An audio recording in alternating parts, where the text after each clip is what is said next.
Harka fuunee akkam jirtu kabajamtoota daawwattoota JMN amma immoo dabareen kan oduuti oduu kan isinitti mul'isanii cannaqaatii hangafoota dursuu hin eegala. Magaalaawwan Itoophiyaa yaadama magaalaa ammayyaatiin guddina saffisiisuu qabu jedhan Pireezidaant Taayyee Asqasillaasee. Itti aanaan Ministeera Muummee Tamasgeen Xurunaa magaalaa Kombolchaa seenan. Itoophiyaan giddugala kalaqaa teekinooloojii ta'aa jirti jedhan Ministeera Innoveeshinii fi Teekinooloojii Dr. Ballataa Mollaa. Oduu keenya biyya alaatiin Embaasiin Itoophiyaa Jibuutiitti argamu lammiilee Itoophiyaa gara biyyaa deebi'uuf fedhii qaban galmeessuu eegalee jira. Pireezidaantiin Ameerikaa Doonaald Tiraamp ammaa booda aangoo irra turuuf karoora qabu jedhan. Bal'ina oduu keenyaatti yeroo deebinu magaalaawwan Itoophiyaa yaadama magaalaa ammayyaatiin guddina saffisiisuu qabu jedhan Pireezidaantiin Taayyee Asqasillaasee. Dabalatee oduu kanaa Misraabiyaa.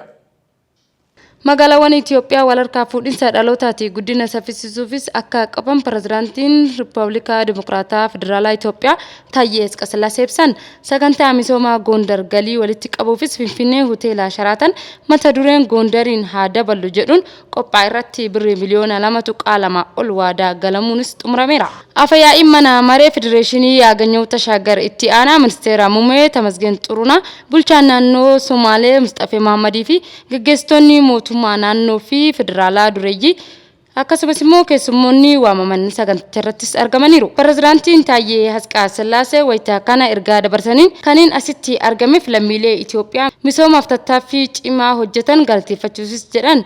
Misoomni kooriidarii yaada guddaa ta'uu isaa ibsuun magaalaaleen bu'uura guddinaa waan ta'aniifis qabeenyi yaada guddinaa fi barnoota walitti fiduufis akka qabanis ibsaniiru. Tarkaanfiin murteessaa Ministeera Muummee Dr. Abiyyi Ahmad masaraawwan Gondar diigamuu jalaa baraaruufis fudhatan galateeffataniiru. Sagantaan misooma Gondar galii walitti qabuufis qophaa'e irratti gumaacha warroota taasisaniifis galateeffataniiru.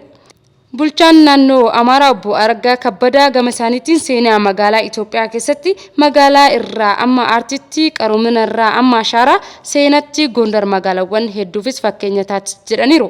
Haa ta'u malee misooma irraa fagaattee bakka jirtutti dhaabbachuun ishee mudateen akka yaadachiisanis ibsaniiru. Kaka'umsa Ministeera Muummee Dr. Abiyyi Ahmad haaromsa hambaalee fi misooma Gondar jiraattota magaalattii biratti dinqisiifataniirus jedhaniiru. Kantiibaan magaalaa Gondar Obbo Chaalachoo Daanyoo magaalaan Gondar seenaa bara dheeraa qaroomina walitti hidhattee qabaattus bu'uura misoomaa bara fakkaatu hin qabdu jedhaniiru. Kuni hundi akka dhaabbatu daandii ifaa kan banan Ministeera Muummee Dr. Abiyyi Ahmad galateeffataniiru. Dhaabbileen misoomaa mootummaa federaalaa mootummaa naannoo dhaabbileen mallaqaa dureeyyii mallaqaa deeggaruufis waadaa kan galan yoo ta'u sagantaa kana amma caamsaa 30 bara 2017 qophiilee garagaraan akka itti fufu ibsaniiru. Itti aanaan Ministeera Muummee Tamasgeen Xurunaa magaalaa Kombolchaa seenan. Itti aanaan Ministeera Muummee Tamasgeen Xurunaa hojii misooma garaagaraa magaalaa Kombolchaa keessatti hojjetamaa turan ni daawwatus jedhameera.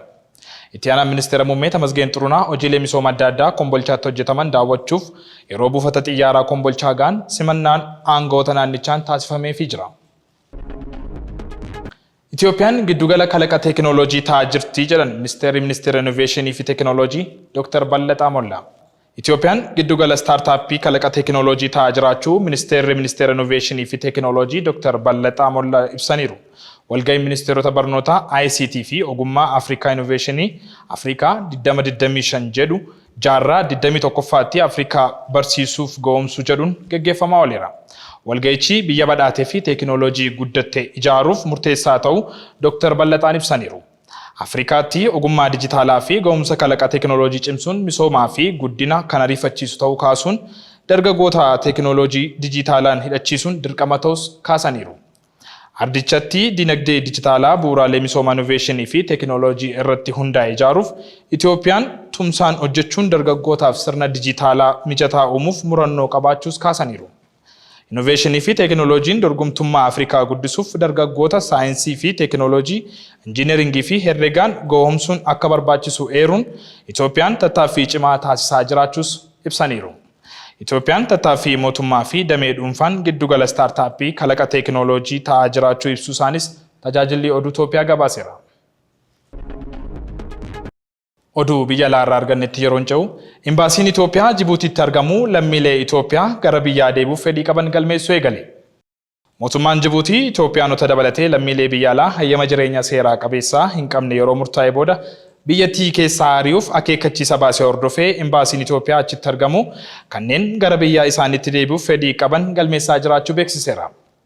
Jibuutiin lammiileen biyya alaa waraqaa seera qabeessaa hin qabneef eebila 3 hanga caamsaa 2 bara 2025tti fedhii isaaniitiin akka biyyattii keessaa ba'aniif yeroo kennitee jirti. Yeroo kana boodas dirqiin gara biyya isaaniitti deebisuun akka raawwatamus aangawoonni kun akeekkachiisaniiru. Marii sadarkaa olaanaa ministeera biyya keessaa Jibuutii waliin taasifame dabalatee tattaaffiin karaa imbaasii Itoophiyaa godhamee mootummaa Jibuutii amansiisuu hin dandeenye jedhame. Jibuutiin lammiileen biyya alaa hayyama seera qabeessaa hin qabne hundi yeroo murtaa'e keessatti biyyattii gadhiisanii akka ba'aniif ejjennoo qabdus cimsitee hubachiistee jirti. Oduu keenya xumuraatiin pirezidaantiin Ameerikaa Doonaald Tiraamp ammaa booda aangoo irra turuuf karoora hin qabu jedhan. Misraabiyaan dabalata qabdi. Mootummaan Ameerikaa Tiraamp amma booda aangoo irra turuufis karoora hin qabu jedhan. Mootummaan Ameerikaa Doonaald Tiraamp aangoo kana deebi'anii pirezidaantii Ameerikaa Doonaald Tiraamp marsaa sadaffaaf akka hin dorgomne beeksisaniiru. Doonaald Tiraamp yeroo sadaffaaf yeroo aangoo isaanii dheeressuufis karoorfachuu isaanis ibsa kennaniin kan yaadatamu yoo ta'us amma ulaagaa heera mootummaa ce'uunis hojii ulfaataatos yeroo dubbatanis dhagahamaa jira. Pirezidaantiin gaaffii fi deebii waa'ee guyyoota dhibbaa jalqaba aangoo isaanii irratti taasisaniin marsaa sadaffaa dorgomuuf akka barbaadan akeekaniiru. Garuu kana gochuun garmalee walxaxaa ta'a jedhanii jiru. Bara 2028 waggaa 82 guutuu Tiraamp deeggartoonni isaanii marsaa sadaffaaf akka dorgoman irra deddeebiin akka isaan gaafatan kan ibsan yoo ta'us dhumarratti garuu marsaa lammaffaa isaanii booda aangoo irratti turuuf karoora akka hin qabnes ibsaniiru. Egaan kabajamtoota daawwattoota GMN oduu nuti galgala kanaaf qabannee kan hangammaatti daawwattan ture qophiilee GMN afaan waliin turtii gaarii.